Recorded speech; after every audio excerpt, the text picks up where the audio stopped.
ಕಳೆದ ಕ್ಲಾಸ್ನಲ್ಲಿ ನಾವು ನವೋದಯಕ್ಕೆ ಸಂಬಂಧಪಟ್ಟಂತಹ ಕ್ಲಾಸಸ್ಗಳನ್ನು ನಾವು ಅಭ್ಯಾಸ ಮಾಡ್ತಾ ಬಂದ ಇದ್ವಿ. ಅದರಲ್ಲಿ ಮುಖ್ಯವಾಗಿ ಯಾವುದಪ್ಪ ಅಂತಂದ್ರೆ ಅಪವರ್ತನಗಳನ್ನು ನಾವು ಸ್ಟಡಿ ಮಾಡ್ತಾ ಬಂದಿದ್ವಿ. ಇಂಗ್ಲಿಷ್ನಲ್ಲಿ ಅದಕ್ಕೆ ಫ್ಯಾಕ್ಟರ್ಸ್ ಅಂತ ಕರೆದಿದ್ವಿ. ಈಗ ಮುಂದುವರೆದ ಭಾಗ ಯಾವುದಪ್ಪ ಅಂತಂದ್ರೆ ಅದಕ್ಕೆ ಅಪವರ್ತ್ಯಗಳು, ಇನ್ನೊಂದು ಹೆಸರೇನಪ್ಪ ಅಂದ್ರೆ ಇದಕ್ಕೆ ಗುಣಕಗಳು ಅಂತ ಕರಿತೀವಿ. ಇಂಗ್ಲಿಷ್ನಲ್ಲಿ ಮಲ್ಟಿಪಲ್ಸ್ ಅಂತ ಕರಿತೀವಿ. ವಿದ್ಯಾರ್ಥಿಗಳೇ, ಯಾರಿಗೆಲ್ಲ ನನ್ನ ಕ್ಲಾಸಸ್ಗಳು ಇಷ್ಟ ಆಗ್ತವೆ ಜಸ್ಟ್ ಲೈಕ್ ಮಾಡಿ, ಸಬ್ಸ್ಕ್ರೈಬ್ ಮಾಡಿ, ಬೇರೆಯವರಿಗೆ ಶೇರ್ ಮಾಡುವುದರ ಮೂಲಕ ಅವ್ರಿಗೂ ಕೂಡ ಈ ಕ್ಲಾಸಸ್ಗಳು ಹೆಲ್ಪ್ ಆಗಲಿ ಅಂತ ಹೇಳ್ತಾ, ವಿದ್ಯಾರ್ಥಿಗಳೇ ನೋಡಿ, ಅಪವರ್ತ್ಯಗಳು ಅಂದ್ರೆ ಏನನ್ನೋದನ್ನ ನಾನು ಈ ಕ್ಲಾಸಲ್ಲಿ ಹೇಳ್ತಾ ಹೋಗ್ತೀನಿ. ಇಡಿಯಾಗಿ ಈ ಕ್ಲಾಸ್ಗಳನ್ನ ನೀವು ಕೇಳಿದ್ದೆ ಅಂತಂದ್ರೆ ಅಪವರ್ತ್ಯಗಳನ್ನ ನೀವು ಪಕ್ಕ 100% ನೀವು ಏನಂದ್ರೆ ಕಲಿತೀರಿ. ನೋಡಿ ವಿದ್ಯಾರ್ಥಿಗಳೇ, ಅಪವರ್ತ್ಯಗಳು ಮಲ್ಟಿಪಲ್ಸ್ ಅಂದ್ರೆ ಏನು ಗೊತ್ತಾ? ಯಾವುದೇ ಒಂದು ಸಂಖ್ಯೆಗೆ 1, 2, 3, 4, 5 ಹೌದಾ ಮುಂತಾದವುಗಳು. ನೋಡ್ರಿ, ಇವಕ್ಕೆ ಏನಂತ ಕರಿತೀವಿ ಅಂದ್ರೆ ನಾವು ಇಂಗ್ಲಿಷ್ ನಲ್ಲಿ ನ್ಯಾಚುರಲ್ ನಂಬರ್ಸ್ ಅಂತ ಕರಿತೀವಿ, ಕನ್ನಡದಲ್ಲಿ ಸ್ವಾಭಾವಿಕ ಸಂಖ್ಯೆಗಳು ಅಂತ ಕರಿತಿದೀವಿ ನಾವು ಆಲ್ರೆಡಿ. ಹೌದಾ? ಈ ಸ್ವಾಭಾವಿಕ ಸಂಖ್ಯೆಗಳನ್ನು ನೋಡ್ರಿ, ಯಾವುದೇ ಸಂಖ್ಯೆಗೆ ಗುಣಿಸಿದಾಗ ಬರುವ ಗುಣಲಬ್ಧಗಳೇ ಆ ಸಂಖ್ಯೆಯ ಅಪವರ್ತ್ಯಗಳು ಆಗಿರುತ್ತವೆ ಅಂತ ಕಲಿದ್ವಿ. ಇನ್ನೂ ಅರ್ಥ ಆಗಲಿಲ್ಲ ಅಂದ್ರೆ ನೋಡಿ, ನಾವು ಒಂದು ಸಂಖ್ಯೆಯನ್ನ ತಗೊಳ್ಳೋಣ. ಈಗ ಫಾರ್ ಎಕ್ಸಾಂಪಲ್ ಏನಪ್ಪಾ ಅಂತಂದ್ರೆ 4 ಅಂತ ತಗೊಳ್ಳೋಣ. ಈ 4ಕ್ಕೆ ಏನಂದ್ರೆ ನ್ಯಾಚುರಲ್ ನಂಬರ್ಸ್ ಅನ್ನ ಗುಣಿಸ್ತಾ ಹೋಗ್ಬೇಕು. ನೋಡ್ರಿ, ಈಗ 4 × 1 = ಎಷ್ಟು? 4. ಹೌದಾ? 4ಕ್ಕೆ 2 ಗುಣಿಸಿದ್ರೆ ಏನಾಗುತ್ತೆ? 8 ಬರುತ್ತೆ. ಹೌದಾ? 4ಕ್ಕೆ × 3 ಗುಣಿಸಿದ್ರೆ ಎಷ್ಟು ಬರುತ್ತೆ? 12 ಬರುತ್ತೆ. 4ಕ್ಕೆ × 4 ಗುಣಿಸಿದ್ರೆ ಎಷ್ಟು ಬಂತೆ? 16 ಬಂತು. 4ಕ್ಕೆ × 5 ಗುಣಿಸಿದ್ರೆ ಎಷ್ಟು ಬಂತು? 25. 4 20. ಹೌದಾ?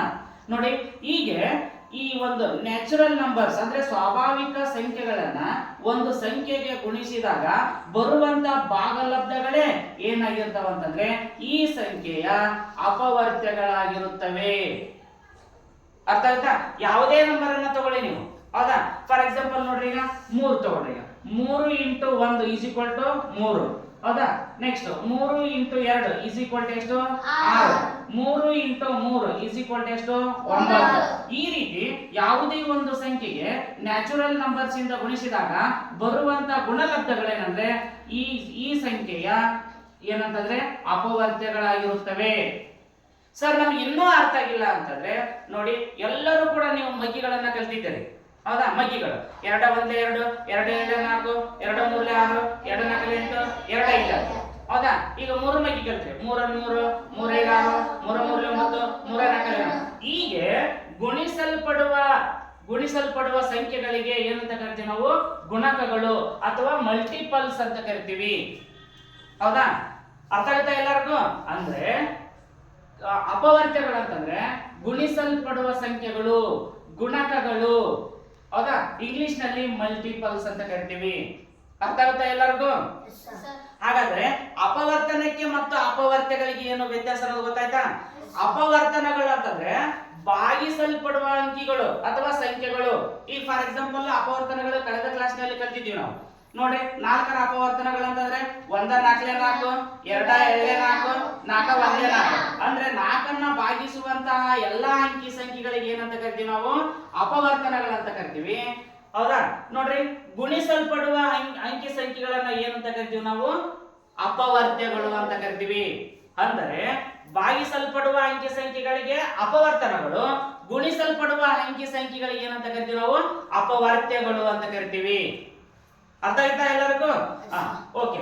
ಹಾಗಾದ್ರೆ ನೋಡ್ರಿ, ಈಗ ಇದ್ರ ಮೇಲೆ ಪರೀಕ್ಷೆಯಲ್ಲಿ ಯಾವ ರೀತಿ ಪ್ರಶ್ನೆಯನ್ನ ಕೇಳುತ್ತಾರೆ ಅನ್ನೋದನ್ನ ನಾವು ನೋಡ್ತಾ ಹೋಗೋಣ. ಈಗ ನೋಡ್ರಿ, ಈಗ 4ರ ನೋಡ್ರಿ, ಈಗ ಫಾರ್ ಎಕ್ಸಾಂಪಲ್ 5 ಐತಿ. ಹೌದಾ?